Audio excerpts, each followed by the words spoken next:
உதயநிதி தலைமையிலேயே ஆட்சி வருகிற போது நிச்சயம் மாணவர்களுக்கு ஸ்கூட்டி வழங்கும் காலமும் வரும் என அமைச்சர் பொன்முடி தெரிவித்தார். விழுப்புரம் மாவட்டம் திருவண்ணைநல்லூர் அரசு மகளிர் மேல்நிலைப் பள்ளியில் பள்ளி மாணவிகளுக்கு மிதிவண்டிகளை வழங்கிய பின் பேசிய அவர், தற்போது அனைவரும் மிதிவண்டியில் செல்லும் காலம் வந்துள்ளதாகவும் கண்டிப்பாக ஸ்கூட்டியில் செல்லும் காலமும் வரும் என்றார்.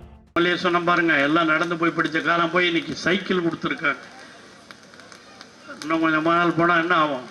சைக்கிள் வேணாம் எங்களுக்கு,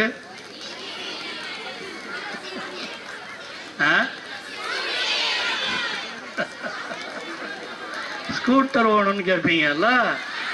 அதுதாம்மா காலத்தின் வளர்ச்சி.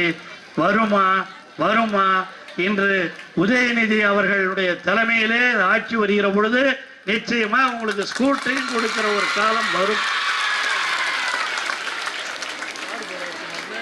ஆனா அவர் தான் இளைஞர்களை பற்றி எல்லாம் நல்லா தெரிஞ்சு வச்சுக்கிட்டு செயல்படுத்தி கொண்டிருப்பவர். செய்திகளை உடனுக்குடனும் துல்லியமாகவும் தெரிந்து கொள்ள சப்ஸ்கிரைப் பண்ணுங்க.